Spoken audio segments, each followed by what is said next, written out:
I'd only be a burden out there. My students don't need to see me collapsed.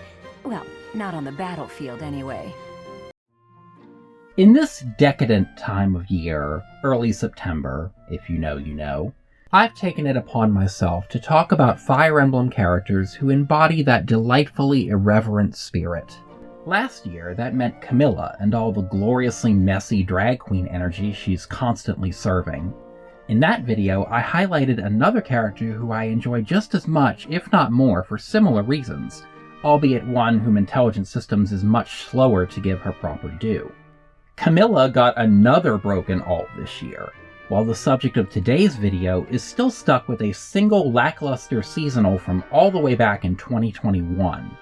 Manuela has the fact that she's not a major character working against her. In Three Houses terms, she's not Byleth or a student, and therefore is basically doomed to be overlooked by comparison.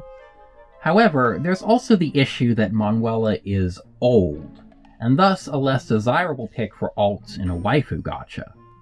It's undeniable that IS continues to shaft Manuela, and not in the fun way, by denying her heroes alts and also cutting back on her presence in Three Hopes by making her root-locked for abstract lesbian reasons, and then giving her a mere 3 support lines. Could be worse, Hanneman got knocked off the playable roster entirely, but they still did my girl dirty in this game. So to counter that, I'm here to give the former star of the Middle Franck stage her flowers, because no one in all of Fire Emblem more thoroughly embodies the type of diva that gay men can revere as symbols of empowerment and complicated vulnerability. Commanding and glamorous on the stage, and entertaining train wrecks off it. We're mostly going to be focusing on that second bit, because that's usually where divas are at their most relatable, and Manuela's got tons of that going on. Oh, what should I do? I can't open the door in this state. Manuela, you simply must quit oversleeping. Hold on. Where are my clothes? I can't even find my... Where in blazes is my underwear? Oh, What is my dressing robe belt caught on? I can't tie this properly. It's not even covering... Oh, Manuela. This will have to do. You know, Professor, there are some things I'll just never understand. Like the other night, I went on a date with a dashing, handsome, strong young knight. Oh, I'm a bit weak just remembering him. Anyway, do you know what that no-good jerk said when we got back to my room? He said, "What a mess. I'm afraid to go in there." Can you believe it? You know who cares about keeping everything neat and tidy? Not me, that's who. Afraid to go in there. Some knight he is. My heart is in tatters. I can't believe anyone could throw away a woman like me. Cyril, be honest. What's wrong with me? You drink too much, blame others for your behavior, and you don't understand you gotta love yourself before someone else can love you back. Maybe he wasn't for me anyway. If you're gonna take off after a few drinks, who needs you, right? That kid just read her for filth, and she keeps going. Never apologize, you wonderful hot mess. And let's not forget that Manuela loves her liquor. Last night I had a bit of fun and a bit of drink. Less of one and more of the other, sure, but... How much you drink is not my concern. But you are an adult who is tasked with the supervision of children. You should not be causing trouble for the students. It is unacceptable for you to expose them to your disgraceful behavior. Even more so to impose upon them the labor of cleaning up your mess. Oh, don't oversell it. All they did was walk with me back to my room. From what I hear, you had to be carried. I'd like to think I'd remember that. If it happened, and it probably didn't, it's not as if I'm heavy. Nobody hurt themselves. Did they? No problem. But, it smells like you've been swimming in booze.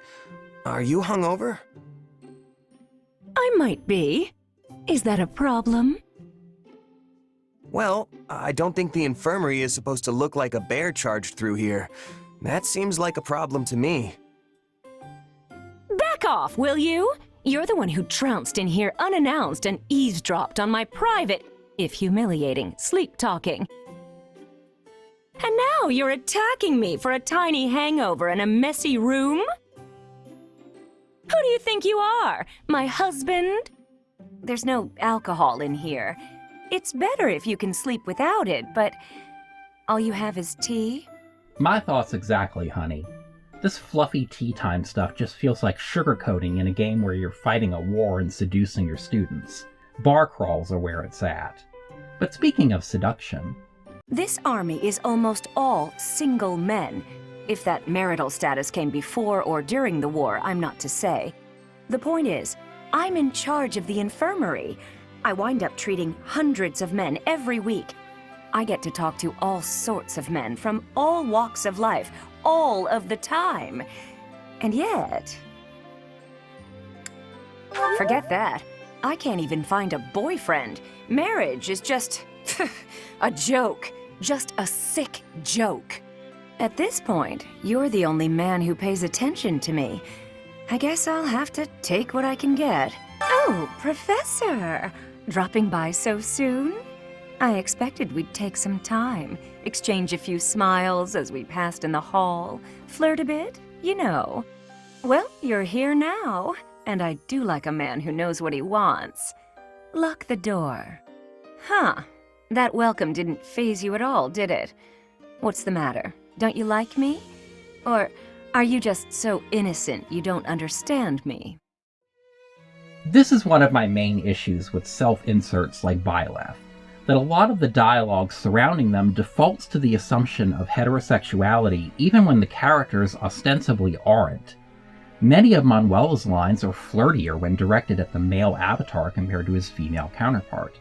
But she's so refreshingly blunt about it, and often pretty funny too, that I don't mind it so much. It's unquestionably a nice bit of honesty about how having fictional characters hit on you is straight up dating sim material, as opposed to other characters and scenes that coyly dance around that exact same type of presentation and make me want to whack the game over the head and tell it to stop trying to set me up with women. But Manuela's cool. We could get drunk together and complain about men, because good lord would this woman have some tea to spill about her love life. When I think about that, what are one or two men?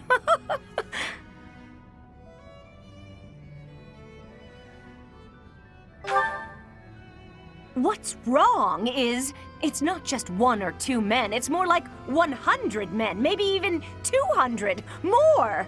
Ooh, she might have my record beat. But from what we actually get to see of her dating life, it's just one red flag after another. Deadbeat dad. Alcoholic. Green pubes. Already married. Serial killer.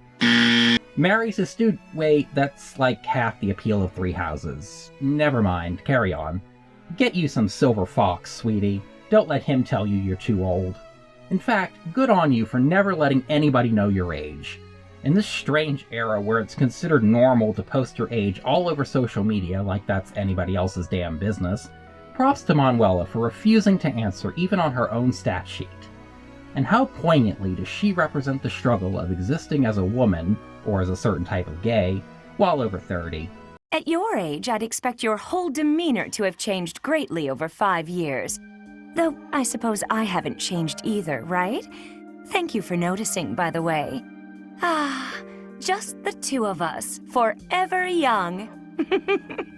Oh, let me have my fun.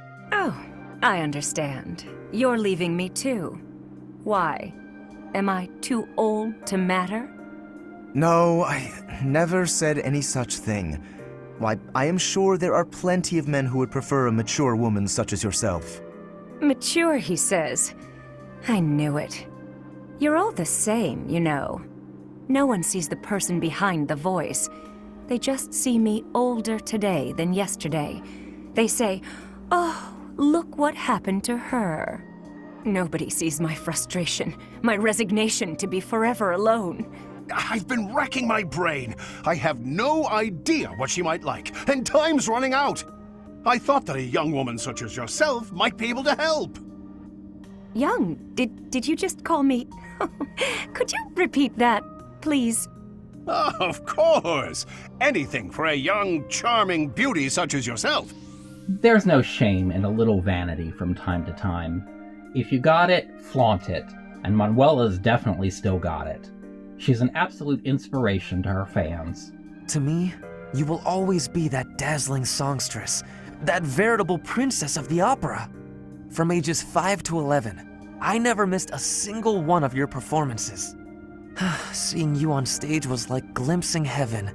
I was overcome with bliss. You're going a little overboard, and I think I may have something in my eye.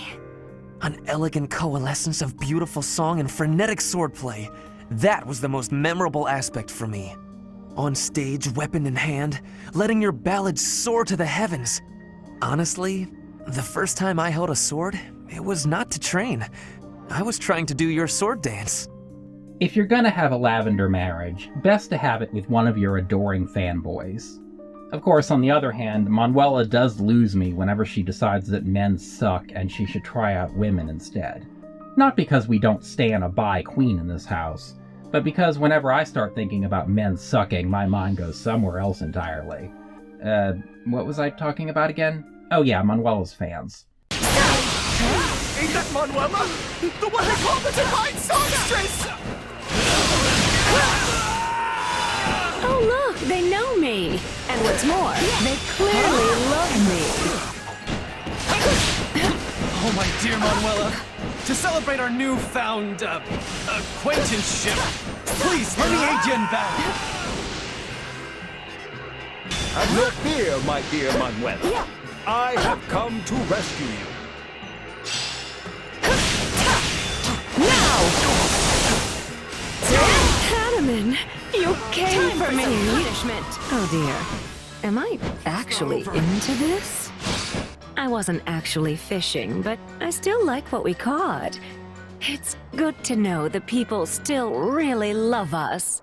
But while we're having fun here, it's important as well to recall the one time Manuela got to have a major role in the plot of one of these games, playing a passed-out stabbing victim conspicuously pointing at the bad guy's evil lair. That would be all well and good, and I adore her energy in the wake of the attack. Whoever he is, I'm going to make him pay.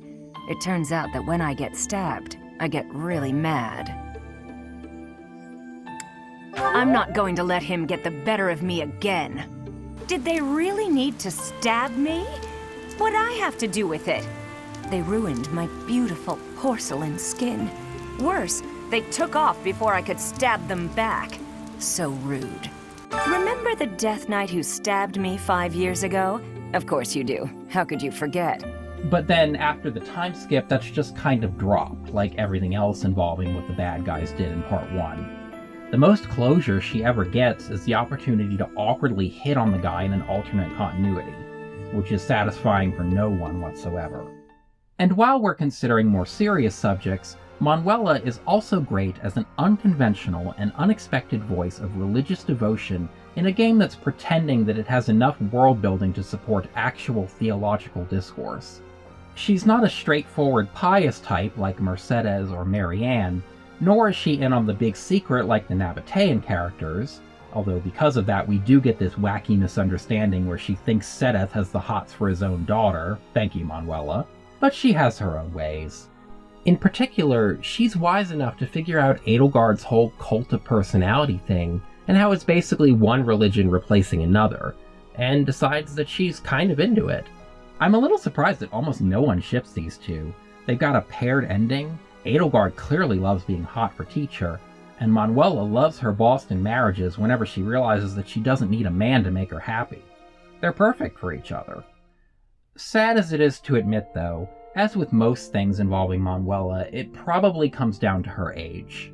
Unlike Camilla, who perfectly encapsulates her game's themes of horniness and poor coping mechanisms, Manuela is more like a relic of the devs trying desperately to rein in their horny impulses after Fates.